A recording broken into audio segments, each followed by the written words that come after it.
ಬಾಗ್ಲ ಶಾಲೆಗೆ ಒಂದ ದಿವಲ್ಲ ಬಾಗ್ಲ ಹಾಕ್ತೇನೆ ಅಂತಂದವ್ರು ಯಾರು?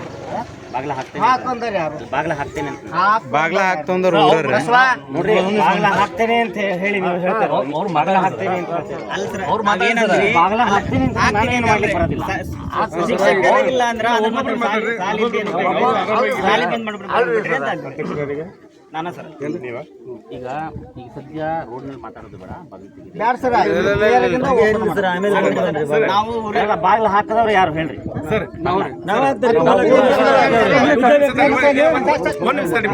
ಸರ್ ಈಗೇನು ಗೊತ್ತಾ, ನಾವು ಗೌರ್ಮೆಂಟ್ ಸ್ಕೂಲಲ್ಲಿ ಕಲ್ತಿದ್ರೆ ನಾವು ಒಂದು ಹುದ್ದೆದಲ್ಲಿ ನೀವು ಒಂದು ಹುದ್ದೆದಾಗ ಇರ್ಬೇಕಂದ್ರೆ ಹುಡುಗರ ಜೀವನ ಭಾಳ ಇರ್ಬೇಕು ಸ್ಕೂಲ್ದಾಗೆ ಇರ್ತೀವಿ.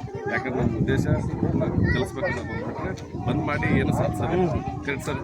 ಇವತ್ತು ನೀವು ಇವತ್ತು ಬೆಳಗ್ಗೆ ಅವರು ದೀಪಾವಳಿ ಮಾಡಿದ್ರು ಅಂದರೆ ಯಾರೋ ಉಪಾಧ್ಯಕ್ಷರು ಹಾಕಿದ್ರು. ಅದು ನಿಮ್ಮ ಕಡೆಯಿಂದ ನಾವು ಆ ಥರ ಮಾತನ್ನು ಅಪೇಕ್ಷೆ ಪಡಂಗಿಲ್ಲ. ಆಕ್ಚುಲಿ ಶಾಲೆ ಬಗ್ಗೆ ಶಾಲೆ ಬಗ್ಗೆ ಕಳಕಳಿಯವರು ಈ ಕೆಲಸ ಮಾಡ್ತಾರೆ. ನಾನು ಒಂದು ಶಾಲೆ ಬಗ್ಗೆ ಕಳಕಳಿ ಇರುವವರು ಗೇಟ್ ಬಾಗಿಲು ಹಾಕೋದು, ಮಕ್ಕಳನ್ನ ರೋಡಲ್ಲಿ ಕೂರಿಸೋದು ಮಾಡಿದ್ರೆ ನಿಜವಾಗಿಯೂ ಅವ್ರಿಗೆ ಶಾಲೆ ಕಳಕಳಿ ಇದೈತ್ರಲ್ಲ. ಈಗ ಒನ್ ಟೈಮ್ ಅಂತ ನಾವು ಬಂದಿಲ್ರಿ ನಿಮ್ಮ ಕಡೆ. ಈಗ ಆಲ್ರೆಡಿ ನಮ್ಮ SDMC ಮೆಂಬರ್ಸ್ಗಳು ಅಧ್ಯಕ್ಷರು ಹಲವಾರು ಬಾರಿ ನಿಮ್ಮ ಕಡೆ ಬಂದು ಮನವರಿಕೆ ಮಾಡಿದ್ದಾರೆ. ಶಾಲೆ ನಿನ್ನೆ ಬಂದಿದ್ದಾರೆ. ಒಂದ್ ನಿಮಿಷ,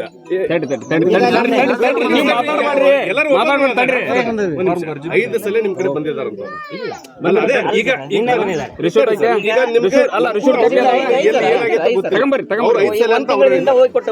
ಯಾವಾಗ ಈ ಹಂತಕ್ಕೆ ಬರ್ಬೇಕಂತ ನಿಮ್ಗೆ ಗೊತ್ತ. ಈಗ ಯಾರೋ ಆಗ್ಲಿ ಒಂದು ಹಂತನ ಮೀರಿದಾಗ ನಾವು ಬಾಗಿಲು ಹಾಕಿದ್ದೀವಿ, ಸುಮ್ಮನೆ ಬಾಗಿಲು ಹಾಕಕ್ಕೆ ಚಾನ್ಸ್ ಇಲ್ಲ.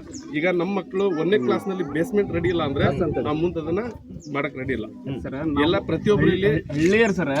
ನಾವ್ ಒಂದ್ ಏನಾರ ಕೆಟ್ಟ ಶಬ್ದ ಅಂದ್ರು ನಿಮ್ಮಲ್ಲೇ ಇದೆ ಬರುತ್ತೆ ಸರ್. ಅವ್ರೆ ಮೊನ್ನೆ ನಮ್ಮ ಗ್ರಾಮದಲ್ಲಿ ಬಂದ್ ಸರ್ ಕೇಳಿದೆ ಅಂದ್ರೆ ಇಲ್ರಿ ಟೀಚರ್ಸ್ ಕಡಿಮೆ ಐತಿ ಅಂತಂದ್ರೆ ಏನಂದ್ರೆ ಅಂತ ನೀವು ಕದ ಹಾಕ್ರಿಪ್ಪ ಅಂತಂದ್ರೆ ಅಂತ್ರಿ ಅದ್ರೆ ಅಂದ್ರೆ ಎಲ್ರಿ ಬಸ್ ಹೋಗಿದ್ರೆ ರಿಕಾರ್ಡಿಂಗ್ ಇತ್ತ ಅಂತಂದ್ರೆ ಅಂದ್ರೆ ಈ ಮಾತು ನಿಮ್ಮ ಹತ್ರ ಬರ್ಬೇಕ್ರಿ ಸರ್. ನೀವೇ ಮಾಡಕ್ಕಾದ್ರೆ ಮಾಡ್ತೀರಿ ನೀವು ಅಂದಿರಿ ಕದ ಹಾಕ್ರಿ ಅಂತ ಹೇಳ್ತೀನಿ ಇವತ್ತಿನಲ್ರಿ. ಸಾಮಾನ್ಯ ಮನುಷ್ಯರು ಮಾತಾಡ್ಕಿಲ್ಲ ಅವರು. ನೀವು ಮಾತಾಡಬಾರ್ದು, ಆ ತರ ಹಾಗೆ ನೀವು ಮಾತಾಡಬಾರ್ದು. ಇಲ್ಲ ಇಲ್ಲ ನೀವು ಮಾತಾಡಬಾರ್ದು. ಸಾವಿರ ಸಲ ಹೇಳಿ ಆಗಲ್ಲ. ನೀವು ಕದ ಹಾಕ್ರಿ ಅಂದ್ರೆ we are ready for next ಅನುಕೂಲ ಗೊತ್ತ ಸರ್. ಯಾಕಂದ್ರೆ ನಮ್ಮ ಮಕ್ಕಳ ಭವಿಷ್ಯ ನಮಗೆ ಬೇಕು. ಇಲ್ಲ ರೀ ನಮ್ಮ ಕಡೆಯಿಂದ ನಿಮ್ ಸ್ಕೂಲಿಗೆ ಟೀಚರ್ಸ್ ಕೊಡಕ್ಕಾಗಲ್ಲ, ನೀವು ಏನೋ ಕೆಲಸ ಮಾಡ್ಕೊಂಡು ಹೋಗ್ಬಿಡ್ರಿ, ನಾವು ಕಲ್ಸಕ್ ಆಗೋದಿಲ್ಲ ಅಂತ ಹೇಳ್ಬಿಡ್ರಿ, ಏನ್ ರಿಟರ್ನ್ ಅಲ್ಲಿ ಕೊಟ್ಬಿಡ್ರಿ, ನಾವು ಅದನ್ನ ತಯಾರು ಮಾಡ್ತೀವಿ. ಯಾಕಂದ್ರೆ ಏನೇ ಇದ್ರು ಡಿಸ್ಕಸ್ ಮಾಡೋಣ. ಬಟ್ ಇದನ್ನ ನಾವು ಉಗ್ರವಾದ ಹೋರಾಟ ಏನಕ್ಕೆ ಮಾಡ್ತಾ ಇದೀವಿ ಅಂದ್ರೆ ನಮ್ಮ ಮಕ್ಕಳ ಭವಿಷ್ಯಕ್ಕೋಸ್ಕರ. ಮತ್ತೆ ಎಲ್ಲರೂ ಗೌರ್ಮೆಂಟ್ ನಿಮ್ ಬಾಯಲ್ಲಿ ಬರಬಾರ್ದು.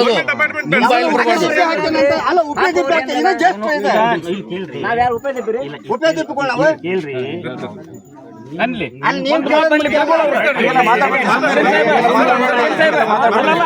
ಅವರು ನಮ್ಗಿಂತ ದೊಡ್ಡ ಗುರುಗಳು ಅವ್ರ ಗುರುಗಳು ಕಾಣ್ತಕ್ಕಂಥ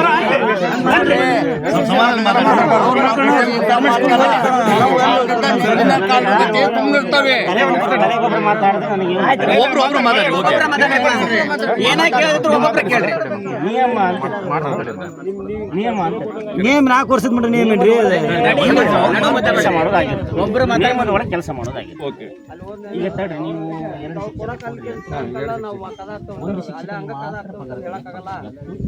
ನೀವು 8 ತನಕ ನಿನ್ನೆ ಹೇಳಿದ್ರೆ ಮಾತನ್ನ ಇವತ್ತು ಹೇಳಿದ್ರೆ ನೀವು ಪಗಾರದ ಬಗ್ಗೆ ವಿಚಾರ ಮಾತಾಡಿದ್ರೆ MLA ಕಡೆಯಿಂದ ಫೋನ್ ಮಾಡಿಸಿ ಮೇಲೆ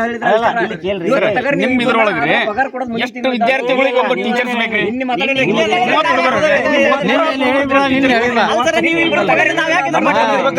ಸರ್ಕಾರ ನಮಗೆ ಬಂದಿದ್ರೆ ನೀವು ಕೊಡಕ್ಕೆ ತಿಳಿಸ್ಬೇಕ್ರಿ. ನೀವು ಬೇರೆ ಇಲಾಖೆಗೆ ಹೇಳ್ಬೇಕ್ರಿ. ಈಗ ನಾವ್ ಹೆಂಗ್ ಮಾಡಿದ್ವಿ ನೀವು ಇಲಾಖೆಗೆ ಹೇಳ್ಬೇಕ್ರಿ. ನೀವು ಹೇಳ್ದಂಗೆ ಹೇಳಕ್ ಬರೋದಿಲ್ಲ. ಈಗ ನೀವು ಹೇಳ್ದಂಗೆ ಕೇಳಕ್ಕಾಗಲ್ಲ, ನಾವ್ ಹೇಳ್ದಂಗೆ ಆಗಲ್ಲ ಅಂದ್ರೆ ಎಲ್ಲರೂ ಬಂದ್ ಮಾಡ್ರಿ ನೀವು. ಈಗ ನಿಮಗೆ ಎಲ್ಲ ಸ್ಟ್ರೈಕ್ ಮಾಡ್ತಾರಲ್ಲ, ಪೇಮೆಂಟ್ ಕಡಿಮೆ ಆದ್ರೆ ಸ್ಟ್ರೈಕ್ ಮಾಡ್ತಿರ್ತಾನೆ, ನೀವು ಸ್ಟ್ರೈಕ್ ಮಾಡ್ತಿರ್ತಾನೆ. ಯಾಕಂದ್ರೆ ನನ್ನ ಮಕ್ಕಳ ಭವಿಷ್ಯಕ್ಕೋಸ್ಕರ ನಾವು ಹೋರಾಡ್ಬೇಕು.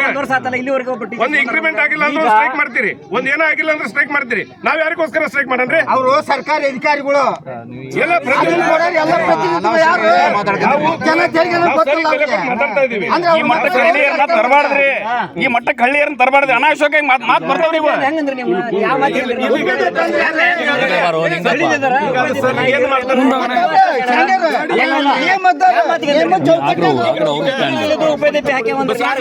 ಈಗ ಪೇಪರ್ ಬರ್ತದೆ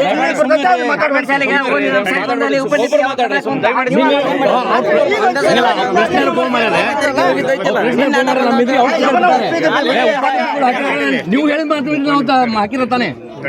ಈಗ ಸರ ನೀವು ಹೇಳಿದ ತಾನಿಗೆ ನಾವು ಮಾಡಿದ್ದು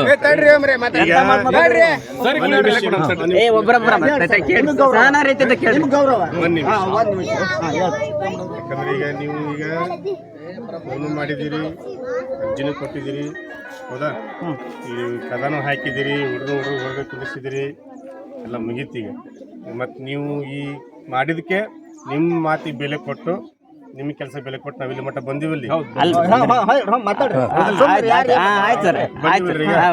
ಈಗ ಹಂಗ್ ಮಾಡಿದ್ವಿ, ಹಿಂಗ್ ಮಾಡಿದ್ವಿ, ಹಂಗಾತು ಹಿಂಗಾತು ಅನ್ನೋದು ಬ್ಯಾಡಿ. ಈಗ ನಿಮಗೆ ನಾವ್ ಬೇಕು, ನಾವೇನ್ ಮಾಡ್ಬೇಕು? ಶಿಕ್ಷಕರು ಬಿಟ್ರೆ ಮತ್ತೆ ನಾವ್ ಹಿಂಗ್ ಮಾಡಿದ್ವಿ, ಅಲ್ಲ ಹಳೆ